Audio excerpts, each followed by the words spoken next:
오늘은 최근에 미국 증시가 워낙 조정을 많이 받다 보니까 증시 하락의 끝은 어디일까, 현재 상황을 체크해보고 대응 방안을 한번 보도록 하겠습니다.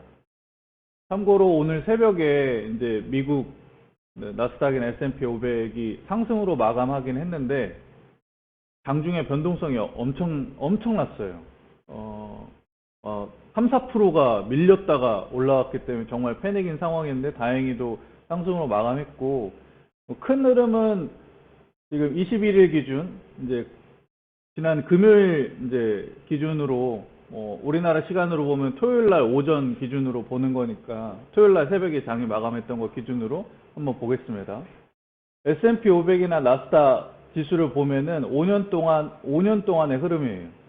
최근에 연초부터 워낙 빠지다 보니까 조금 더 걱정이 있는 거고, 그리고 요 나스닥 같은 경우는 조금 더 많이 빠져서 좀 걱정인 상황입니다.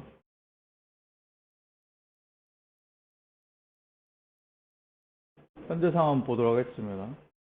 21일 기준으로 봤을 때 1개월로 봐도 나스닥이 약 12%나 한 달 만에 빠진 겁니다. S&P 500도 거의 7% 가까이 빠졌으니까 상당히 많이 빠졌고요.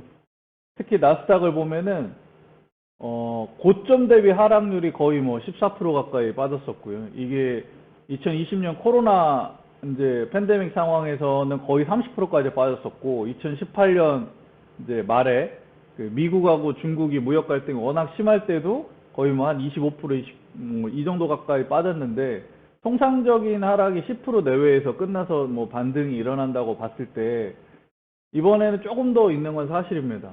근데 이게 과연 이렇게 큰 얘기들, 2008년 금융위기는 얘기할 필요도 없겠죠. 이런 상황이까지 갈 것이냐, 그건 알 수는 없지만 현재 이 정도까지는 아니다라는 의견들이 많이 있죠. 근데 평소에 이제 10% 내외의 조정에 비해서는 조금 더 깊은 상황은 맞습니다.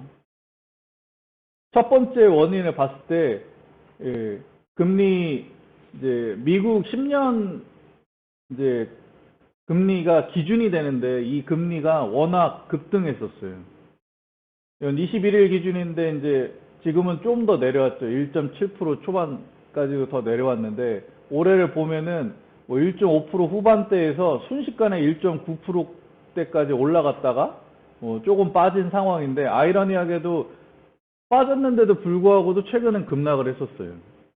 처음에 시작점은 이제 증시의 하락의 시작점은 금리가 급등한 거가 이유가 됐다면은 지금은 오히려 내렸으면은 올라야 되는데 불확실한 게 좀 더 큰 것 같아요. 예를 들면은 미국 연준이 금리를 4번, 골드만삭스는 무려 5번이나 올린다, 이런 얘기들이 있는데, 실제 연준 회의가 지금 진행 중이고 우리나라 시간으로 아마 목요일 새벽 정도면은 결과가 나오고 이제 파월 의장이 코멘트를 할 텐데, 그러면 얘기를 해주겠죠.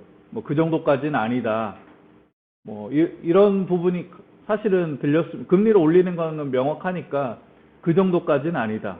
요 정도 얘기만 나와도 좋을 것 같은데, 현재는 어쨌건 불확실한 상황이니까 금리를 올린다고는 했고, 그 다음에 양적 긴축이 일어나고 있으니까 그게 시작점은 돼서 좀 흐름이 안 좋았었고요.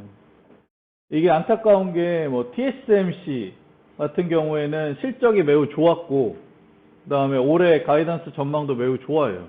근데도 시장에 큰 반응이 없고, 반도체 장비 대장주 슈퍼 의리라 불리는 이제 ASML 같은 경우도 실적이 좋은데 별로 영향이 없고, 또 하나는 마이크로소프트가 무려 블리자드를 현금으로 82주 사겠다고까지 엄청난 호재가 벌어졌고, 그러면 작년에 열광했던 메타버스 관련들이 다시 한번 뛸 수 있는 환경이 조성된데도 불구하고 아무 영향이 없습니다.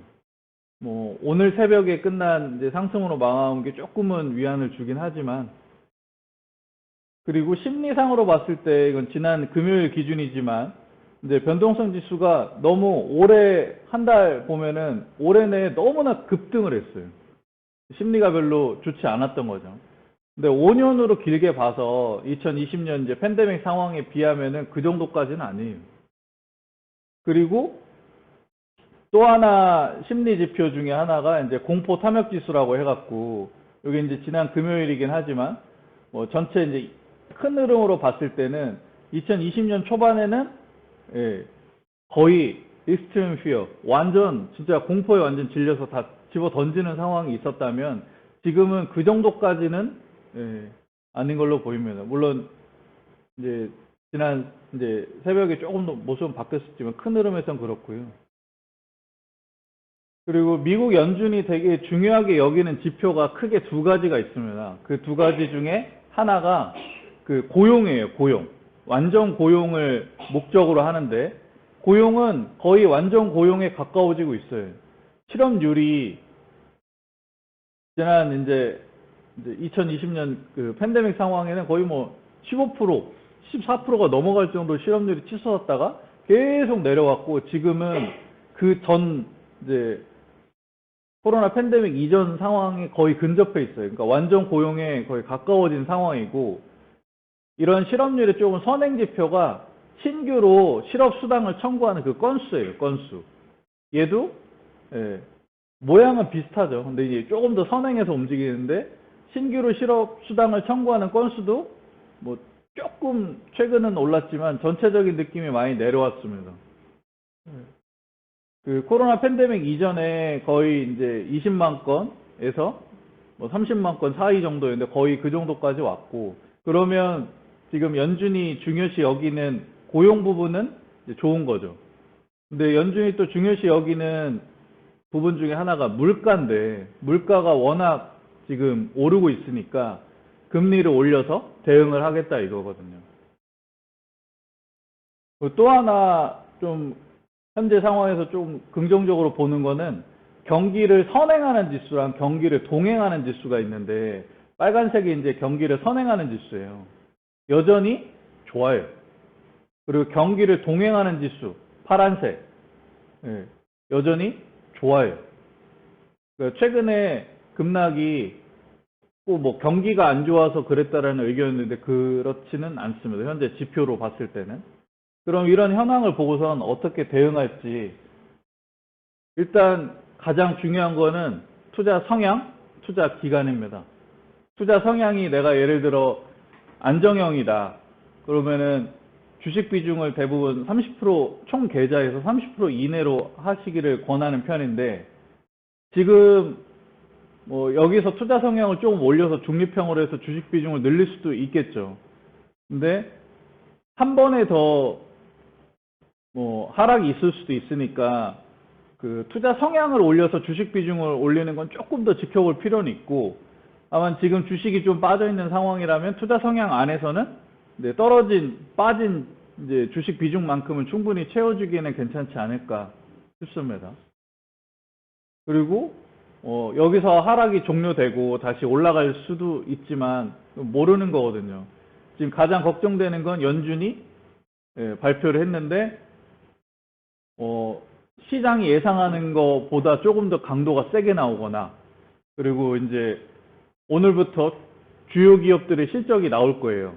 마이크로소프트, 애플, 뭐 이제 정말 빅테크들이 나오는데, 뭐 그 정도까지 빅테크는 아니지만 그래도 중요했던 기업 중에 하나가 넷플릭스인데, 넷플릭스가 실적이 너무 안 좋았어요. 넷플릭스 주가 자체가 20% 정도가 빠질 정도인데, 지금 넷플릭스는 사실 요금을 올리고 뭐 이익적인 측면에서는 앞으로는 좋을 거지만, 성장을 좀 더 중시 여기는 회사였다면 가입자 수가 목표한 것보다 반도 안 됐거든요. 기대했던 것보다.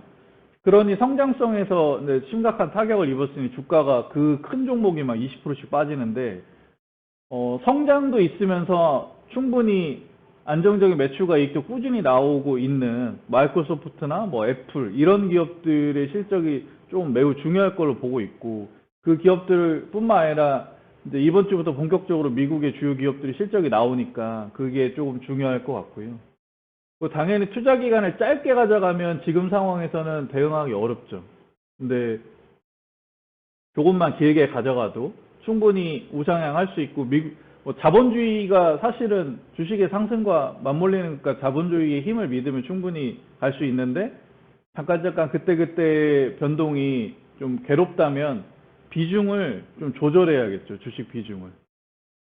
그리고 또 하나 대응할 만한 거, 특히 주식 자산에서는 리밸런싱이 좀 필요해 보이는데, 예를 들어 성장주면 크게 뭐 테크가 있고, 뭐 친환경이 있고, 친환경 안에서는 조금 더 나누면은 뭐 전기차 배터리 쪽이 있고, 아니면 이제 풍력, 태양광, 뭐 수소 이런 쪽으로 크게 성장주를 본다면, 지금은 매출과 이익이 확실히 나오는 성장주 쪽으로 압축하는 게 좀 더 나아 보입니다. 왜냐면은 뭐 테크 중에서도 조금 더 실적이 확실한 거, 빅테크가 조금 더 확실하겠죠.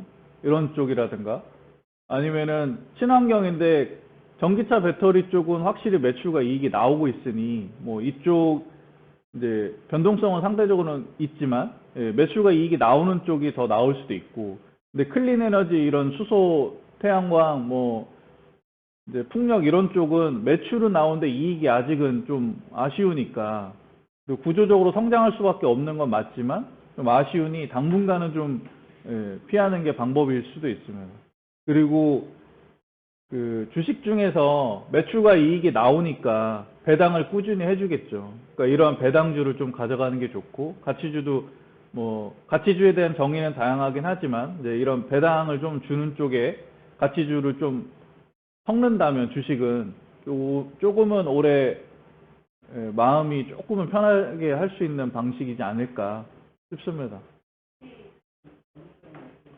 뭐 배당을 조금 주면서 가치가 있는 거, 그러니까 한마디로 좀 싼 거죠, 싼 거.